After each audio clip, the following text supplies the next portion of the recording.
शनिवार को नींबू का यह पारंपरिक उपाय क्या सचमुच बदल सकता है आपकी किस्मत? नीम करौली बाबा की शिक्षाओं से प्रेरित विशेष कथा। क्या एक साधारण सा हरा नींबू आपके जीवन में सकारात्मक बदलाव ला सकता है? क्या हमारे पूर्वज यूं ही नींबू और जल का प्रयोग शुभ कार्यों में करते थे? क्या शनिवार के दिन किए जाने वाले कुछ पारंपरिक उपाय केवल अंधविश्वास है या उनके पीछे कोई गहरा आध्यात्मिक और मनोवैज्ञानिक रहस्य छिपा है? और सबसे बड़ा प्रश्न, जब इंसान चारों ओर से निराश हो जाता है, जब व्यापार लगातार घाटे में जाने लगता है, जब घर में बिना किसी स्पष्ट कारण के तनाव बढ़ने लगता है, जब मेहनत करने के बाद भी सफलता हाथ नहीं लगती, तब आखिर इंसान किसका सहारा ले? भारत की संत परंपरा हमेशा एक ही बात कहती आई है, श्रद्धा रखो, धैर्य रखो और अपने कर्म करते रहो। इसी संदेश को अपने जीवन से जीवंत करने वाले महान संतों में एक नाम अत्यंत श्रद्धा से लिया जाता है, नीम करौली बाबा। बाबा ने कभी लोगों को भय में जीना नहीं सिखाया। उन्होंने हमेशा प्रेम, सेवा, हनुमान भक्ति और ईश्वर पर अटूट विश्वास का मार्ग दिखाया। आज भी लाखों श्रद्धालु मानते हैं कि सच्चे मन से की गई प्रार्थना कभी व्यर्थ नहीं जाती। दोस्तों, आज की इस विशेष प्रस्तुति में हम किसी चमत्कार का दावा नहीं करेंगे, बल्कि जानेंगे उन पारंपरिक मान्यताओं को जिन्हें वर्षों से लोग श्रद्धा के साथ करते आए। इन उपाय को आप लोक परंपरा के रूप में समझें। इनका उद्देश्य किसी को नुकसान पहुंचाना नहीं, बल्कि अपने मन में सकारात्मक ऊर्जा, विश्वास और ईश्वर के प्रति समर्पण जगाना है। अब प्रश्न उठता है, शनिवार का दिन ही इतना विशेष कार्य क्यों किया जाता है? हिंदू परंपरा में शनिवार का संबंध भगवान शनिदेव और भगवान हनुमान से जोड़ा जाता है। एक और शनिदेव न्याय के देवता माने जाते हैं, दूसरी ओर हनुमान जी भय, बाधा और निराशा को दूर करने वाले आराध्य माने जाते हैं। इसी कारण बहुत से लोग शनिवार को विशेष पूजा, दान और आत्मचिंतन का दिन मानते हैं। इसी दिन कई परिवार अपने घर की अच्छी तरह सफाई करते हैं, दीपक जलाते हैं, हनुमान चालीसा का पाठ करते हैं, जरूरतमंद की सहायता करते हैं और इन्हीं परंपराओं के बीच एक लोक मान्यता नींबू से भी जुड़ी हुई है। अब सवाल यह है, आखिर नींबू ही क्यों? दरअसल नींबू का उपयोग भारत में केवल भोजन तक सीमित नहीं रहा। आयुर्वेद में इसे स्वास्थ्यवर्धक माना गया, घरों में इसे शुद्धता और ताजगी का प्रतीक माना गया, वास्तु और लोक परंपराओं में भी इसका उल्लेख मिलता है। इसी कारण समय के साथ लोगों ने नींबू से जुड़े अनेक पारंपरिक उपाय अपनाए। लेकिन याद रखिए, इन मान्यताओं का वैज्ञानिक प्रमाण सीमित है, इसलिए इन्हें श्रद्धा और परंपरा के रूप में ही अपनाना चाहिए। अब जानते हैं पहला पारंपरिक उपाय। पहला पारंपरिक उपाय ये है, शनिवार की सुबह स्नान करने के बाद घर की अच्छी तरह साफ सफाई करें, मुख्य द्वार पर जल का हल्का छिड़काव करें, फिर एक साफ कांच के गिलास में स्वच्छ जल भरें, उसमें एक ताजा साबुत नींबू रखें। अब भगवान हनुमान के सामने बैठकर कम से कम 7 बार ओम हनुमते नमः मंत्र का जप करें। इसके बाद मन ही मन प्रार्थना करें, हे प्रभु, यदि मेरे जीवन में कोई सकारात्मकता, भय, तनाव या निराशा है तो मुझे उससे बाहर निकलने की शक्ति दे। ध्यान दीजिए, इस उपाय का उद्देश्य किसी जादुई शक्ति को बुलाना नहीं है, बल्कि अपने मन को शांत करना है, अपनी सोच को सकारात्मक बनाना और ईश्वर के प्रति समर्पण व्यक्त करना है। बहुत से लोग मानते हैं कि जब मन शांत होता है तो निर्णय बेहतर होते हैं, रिश्ते सुधरते हैं और कठिन परिस्थितियों का सामना करने की शक्ति भी बढ़ जाती है। लेकिन दोस्तों, यहीं पर एक बात समझना बहुत जरूरी है। कई लोग इंटरनेट पर यह दावा करते हैं कि केवल एक नींबू रखने से सारी समस्याएं खत्म हो जाएंगी। ऐसे दावों पर आंख बंद करके विश्वास नहीं करना चाहिए, क्योंकि जीवन बदलता है श्रद्धा, सकारात्मक सोच, सही निर्णय और लगातार किए गए कर्मों से। लेकिन फिर भी एक ऐसा पारंपरिक उपाय है जिसे आज भी हजारों परिवार केवल आस्था के कारण करते हैं, और उसके पीछे का अर्थ जानकर शायद आप भी चौंक जाएंगे। आखिर वह उपाय क्या है? क्या सचमुच उसमें कोई आध्यात्मिक संदेश छिपा है? यही जानेंगे आगे। लेकिन दोस्तों, अब सवाल उठता है, यदि केवल एक गिलास पानी और एक नींबू रखने से चमत्कार नहीं होता, तो फिर हमारे पूर्वज ऐसा क्यों करते थे? इसका उत्तर केवल एक शब्द में छिपा है, प्रतीक। भारतीय संस्कृति में हर वस्तु का एक प्रतीकात्मक महत्व रहा है। दीपक केवल तेल और बाती नहीं होता, वह अंधकार से प्रकाश की यात्रा का प्रतीक होता है। तुलसी केवल एक पौधा नहीं बल्कि पवित्रता, स्वास्थ्य और श्रद्धा का प्रतीक मानी जाती है। ठीक उसी प्रकार कई परंपराओं में नींबू को ताजगी, शुद्धता और नकारात्मक सोच से बाहर निकलने के प्रतीक के रूप में देखा गया है। इसी कारण आज भी अनेक लोग शनिवार या मंगलवार को कुछ छोटे छोटे पारंपरिक उपाय करते हैं। दूसरा पारंपरिक उपाय नींबू और प्रार्थना। यदि आपके मन में लगातार तनाव बना रहता है, घर में छोटी छोटी बातों पर विवाद होता है या आपको लगता है कि जीवन में सकारात्मकता की कमी है, तो शनिवार की सुबह एक ताजा नींबू लें, उसे दोनों हाथों में पकड़कर अपनी आंखें बंद करें। अब लगभग 1 मिनट तक गहरी सांस लेते हुए अपने मन की सारी चिंताओं को ईश्वर के चरणों में समर्पित करें। इसके बाद भगवान हनुमंत के सामने बैठकर हनुमान चालीसा या कम से कम 11 बार ओम हनुमते नमः का जप करें। यह अभ्यास आपके मन को शांत करने और एक सकारात्मक शुरुआत करने की माध्यम बन सकता है। याद रखिए, बदलाव की शुरुआत सबसे पहले मन से होती है और जब मन बदलता है तो परिस्थितियों का सामना करने का तरीका भी बदल जाता है। तीसरा पारंपरिक उपाय, घर की ऊर्जा को सकारात्मक बनाने की परंपरा। बहुत से लोग यह मानते हैं कि घर में फैली अव्यवस्था भी मानसिक तनाव का कारण बनती है। इसलिए शनिवार के दिन घर की अच्छी तरह सफाई करें, टूटे हुए या अनुपयोगी सामान को अलग करें, मुख्य द्वार और पूजा स्थान को स्वच्छ रखें, शाम को तिल के तेल का दीपक जलाएं। इसके बाद पूरे परिवार के साथ कुछ मिनट ईश्वर का स्मरण करें। ऐसा करने से परिवार में एक सकारात्मक वातावरण बनता है। चौथा पारंपरिक उपाय ये है व्यापार और कार्यस्थल के लिए। यदि आप व्यापारी हैं या नौकरी करते हैं तो शनिवार की सुबह अपनी दुकान, ऑफिस या कार्यस्थल की सफाई करें। एक गिलास स्वच्छ पानी में एक ताजा नींबू रखें, उसे ऐसी जगह रखें जहां किसी का काम बाधित न हो। अब मन ही मन यह संकल्प लें, मैं ईमानदारी, परिश्रम और सद्भाव से अपना कार्य करूंगा। प्रभु मुझे सही निर्णय लेने की बुद्धि दे। पूरा दिन सामान्य रूप से अपना कार्य करें। अगले दिन उस जल को किसी पौधे की जड़ में डाल दें और नींबू को जैविक कचरे में डाल दें। यह एक पारंपरिक आस्था का तरीका है। इसे किसी निश्चित चमत्कार का प्रमाण नहीं माना जाना चाहिए। लेकिन दोस्तों, अब हम उस प्रश्न पर आते हैं जो सबसे अधिक पूछा जाता है। अगर कोई हमारा बुरा चाहता हो तो क्या करें?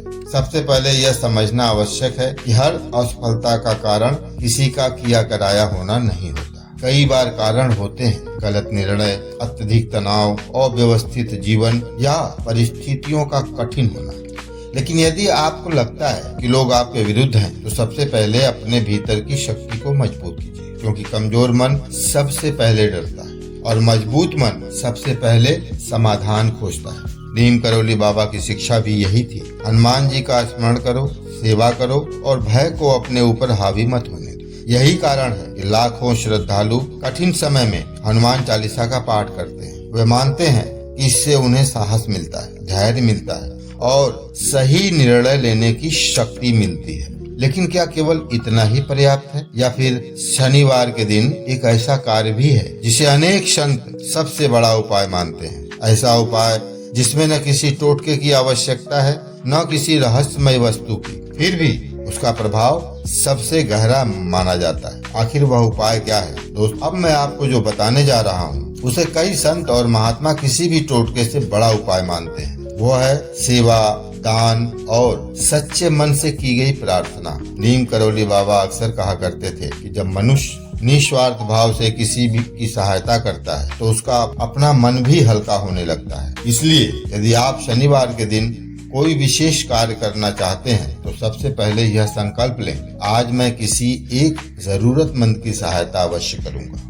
यह सहायता धन से हो सकती है, भोजन से हो सकती है या केवल प्रेम और सम्मान के 2 शब्दों से भी हो सकती है, क्योंकि कई बार दूसरे के चेहरे पर लाई गई मुस्कान ही हमारे जीवन की सबसे बड़ी पूंजी बन जाती है। अब आइए जानते हैं कुछ ऐसे पारंपरिक उपाय जिन्हें वर्षों से लोग श्रद्धा के साथ करते आए हैं। ध्यान रहे, ये लोक मान्यताएं हैं, इन्हें किसी निश्चित चमत्कार की गारंटी नहीं समझना चाहिए। इनका उद्देश्य आपके भीतर सकारात्मक भावना, अनुशासन और ईश्वर के प्रति विश्वास जगाना है। पहला पारंपरिक उपाय है, शनिवार की शाम भगवान हनुमान के मंदिर जाएं। यदि मंदिर जाना संभव न हो तो घर के पूजा स्थल पर दीपक जलाएं, फिर श्रद्धा पूर्वक हनुमान चालीसा का पाठ करें।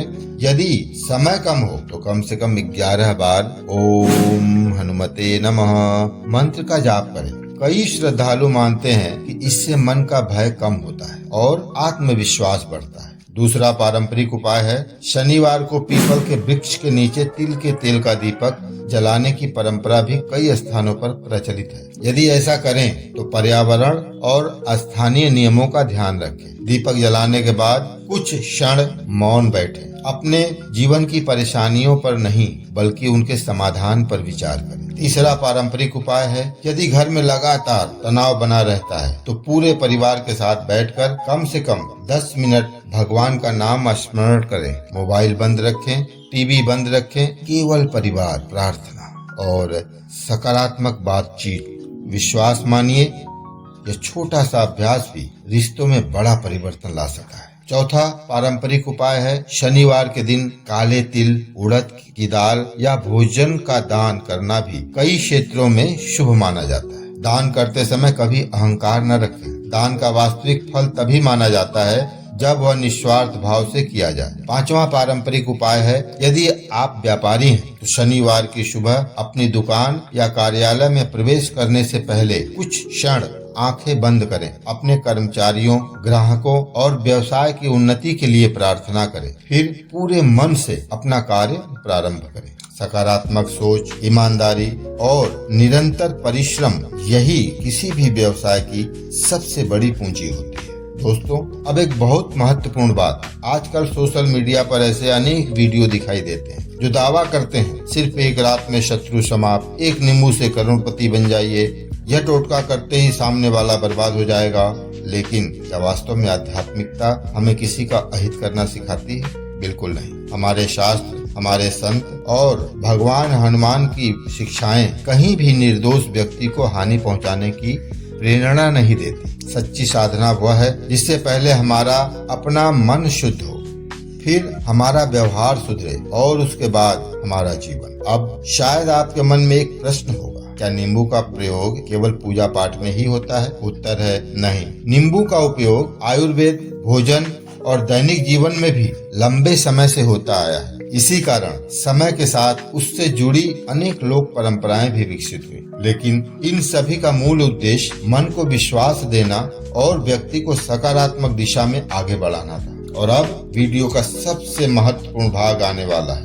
बहुत से लोग पूछते हैं, अगर मुझे बार बार असफलता मिल रही हो तो सबसे पहला उपाय क्या करूं? क्या सबसे पहले किसी टोटके की ओर जाना चाहिए या फिर अपने जीवन की कुछ आदतों को बदलना चाहिए? नीम करौली बाबा की शिक्षाओं के अनुसार इस प्रश्न का उत्तर हर व्यक्ति को अवश्य जानना चाहिए, क्योंकि यहीं से शुरू होती है यह वह बात जिसे जान लेने के बाद शायद आप भी समझ जाएंगे कि आखिर क्यों कुछ लोगों के जीवन में परिस्थितियां धीरे धीरे बदलने लगती हैं। बहुत से लोग सोचते हैं कि कोई एक उपाय, कोई एक टोटका या कोई एक वस्तु उनकी सारी समस्याएं समाप्त कर देगी, लेकिन भारत की संत परंपरा कुछ और ही कहती है। वो कहती है, ईश्वर रास्ता दिखाते हैं, लेकिन उस रास्ते पर चलना मनुष्य का काम है। यही कारण है कि नीम करौली बाबा के जीवन से जुड़ी अधिकांश घटनाओं में एक बात बार बार दिखाई देती है, श्रद्धा, सेवा और विश्वास। बाबा ने लोगों को भय में नहीं बल्कि भगवान के नाम में जीना सिखाया। उन्होंने यह नहीं कहा कि हर समस्या का कारण कोई अदृश्य शक्ति है। उन्होंने लोगों को प्रेम करना, भूखे को भोजन कराना और भगवान हनुमान का स्मरण करना सिखाया। यही उनकी सबसे बड़ी शिक्षा थी। अब जानते हैं कुछ और पारंपरिक उपाय। इन उपायों को बहुत से लोग वर्षों से श्रद्धा के साथ करते आए हैं। इन्हें किसी चमत्कार की गारंटी नहीं बल्कि आस्था और लोक परंपरा के रूप में समझें। छठा पारंपरिक उपाय है हनुमान चालीसा का नियमित पाठ। यदि आपको बार बार भय महसूस होता है, मन अशांत रहता है या जीवन में निराशा बढ़ गई है तो शनिवार की शाम श्रद्धा से हनुमान चालीसा का पाठ करें। यदि संभव हो तो लगातार 11 शनिवार तक यह नियम बनाए रखें। कई श्रद्धालु मानते हैं कि नियमित प्रार्थना से उन्हें मानसिक शक्ति और धैर्य मिलता है। 7वां पारंपरिक उपाय है घर में सकारात्मक वातावरण। शनिवार की शाम घर में दीपक जलाने के बाद पूरे परिवार के साथ 5 मिनट मौन बैठें, फिर एक दूसरे के प्रति आभार व्यक्त करें। शायद आपको यह साधारण लगे, लेकिन जिन घरों में संवाद समाप्त हो जाता है वहीं से तनाव शुरू होता है, और जहां संवाद लौट आता है वहां शांति भी लौटने लगती है। 8वां पारंपरिक उपाय है क्रोध पर नियंत्रण। यह उपाय सुनने में आसान है, लेकिन करना सबसे कठिन। यदि शनिवार के दिन आप एक संकल्प लें, आज मैं किसी पर क्रोध नहीं करूंगा, तो विश्वास कीजिए यह किसी भी टोटके से बड़ा आध्यात्मिक अभ्यास हो सकता है, क्योंकि अनेक समस्याएं बाहर से नहीं, हमारे अपने व्यवहार से पैदा होती हैं। 9वां पारंपरिक उपाय है पीड़ित की सहायता। यदि आपके आसपास कोई बीमार, असहाय या आर्थिक कठिनाई में हो, तो अपनी क्षमता के अनुसार उसकी सहायता करें। संतों का मानना रहा है कि करुणा से किया गया कर्म मनुष्य के भीतर की नकारात्मकता को कम करता है। 10वां पारंपरिक उपाय है रात्रि की प्रार्थना। शनिवार की रात सोने से पहले 2 मिनट के लिए अपनी आंखें बंद करें। भगवान से कहें, हे प्रभु, मुझे सही निर्णय लेने की बुद्धि दीजिए। मेरे भीतर यदि अहंकार, भय या क्रोध है तो उसे दूर करने की शक्ति दीजिए। मुझे ऐसा बनाइए कि मैं अपने कर्मों से अपना जीवन बेहतर बना सकूं। दोस्तों, कई बार यही 2 मिनट पूरे दिन की बेचैनी को शांत कर देते हैं। अब एक अंतिम और बहुत महत्वपूर्ण बात, यदि आपके जीवन में लगातार बीमारी है तो डॉक्टर से उपचार अवश्य कराइए। यदि व्यापार में नुकसान है तो उसके कारणों का विश्लेषण कीजिए। यदि परिवार में तनाव है तो संवाद बढ़ाइए, और यदि मन परेशान है तो ईश्वर का स्मरण कीजिए। यही संतुलन, आस्था और कर्म का वास्तविक मार्ग है। और अब वीडियो समाप्त करने से पहले मैं आपको नीम करौली बाबा से जुड़ी एक ऐसी प्रेरणादायक घटना सुनाऊंगा जिसे सुनने के बाद आप समझ जाएंगे कि बाबा लोगों को टोटकों से नहीं, विश्वास, सेवा और हनुमान भक्ति से जीवन बदलने की प्रेरणा देते थे। वह घटना इतनी प्रेरणादायक है कि आज भी लाखों श्रद्धालु उसे याद करके भावुक हो जाते हैं, और शायद आप भी हो जाएंगे। दोस्तों, अब समय है उस प्रसंग का जिसका इंतजार आप शुरुआत से कर रहे हैं। नीम करौली बाबा के जीवन से जुड़ी अनेक घटनाएं उनके भक्तों द्वारा सुनाई जाती है। इन कथाओं को श्रद्धालु अपनी आस्था के साथ साझा करते हैं। इन्हें ऐतिहासिक रूप से हर मामले में सत्यापित करना संभव नहीं, लेकिन इनका संदेश आज भी लाखों लोगों को प्रेरित करता है। कहा जाता है, एक बार एक व्यक्ति बाबा के पास पहुंचा। उसका व्यापार लगातार घाटे में चल रहा था। घर में तनाव था, मन में भय था। उसे विश्वास हो गया था कि शायद किसी ने उसके साथ कुछ बुरा कर दिया है। वह बाबा के चरणों में बैठ गया और बोला, बाबा, मुझे बचा लीजिए। कहा जाता है कि बाबा कुछ क्षण शांत रहें, फिर मुस्कुराकर बोले, पहले अपने मन का डर निकालो। व्यक्ति कुछ समझ नहीं पाया। बाबा ने फिर कहा, हनुमान जी का नाम लो, ईमानदारी से कर्म करो, और जहाँ तक हो सके किसी भूखे को भोजन कराओ। बाकी चिंता भगवान पर छोड़ो। श्रद्धालु बताते हैं कि उस व्यक्ति ने बाबा की बात को जीवन का नियम बना लिया। धीरे धीरे उसका आत्मविश्वास लौटा। उसने अपने व्यापार की गलतियों को सुधारा, परिश्रम बढ़ाया, लोगों का विश्वास जीता, और समय के साथ उसकी परिस्थितियां भी बदलने लगी। दोस्तों, चाहे यह घटना जैसी भी रही हो, लेकिन इसका संदेश अत्यंत गहरा है।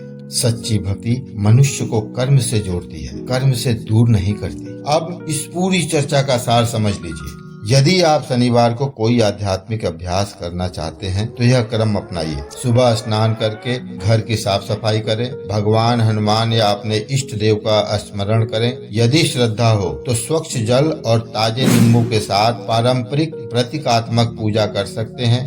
हनुमान चालीसा या ओम हनुमते नमः मंत्र का जप करें। किसी जरूरतमंद की सहायता करें। पूरे दिन सत्य, संयम और विनम्रता का पालन करने का प्रयास करें। रात को भगवान का धन्यवाद करें। यही वह मार्ग है जो आस्था और कर्म दोनों को साथ लेकर चलता है। और अंत में, यदि आपके जीवन में कोई कठिनाई चल रही है तो कभी भी केवल किसी टोटके के भरोसे मत बैठिए। यदि स्वास्थ्य की समस्या है तो डॉक्टर की सलाह लीजिए। यदि आर्थिक समस्या है तो योजना बनाइए। यदि मानसिक तनाव है तो अपने परिवार, मित्रों या किसी योग्य विशेषज्ञ से बात कीजिए। और इन सब के साथ ईश्वर पर विश्वास बनाए रखिए, क्योंकि विश्वास मन को शक्ति देता है, परिश्रम जीवन को दिशा देता है, और अच्छे कर्म भविष्य को बदलने की क्षमता रखते हैं। दोस्तों, अगर आपको यह प्रस्तुति पसंद आई हो और आप ऐसी ही सनातन परंपराओं, मंदिरों के रहस्यों, महापुरुषों के जीवन और आध्यात्मिक कथाओं पर आधारित शोधपूर्ण वीडियो देखना चाहते हैं तो वीडियो को लाइक कीजिए, अपने परिवार और मित्रों के साथ साझा कीजिए और चैनल को सब्सक्राइब करना न भूलिए। कमेंट में अवश्य लिखिए जय श्री राम या जय हनुमान। मिलते हैं अगली प्रस्तुति में एक और रोचक, एक और रहस्यमयी और एक और प्रेरणादायक विषय के साथ। जय श्री राम, जय हिंद, वंदे मातरम।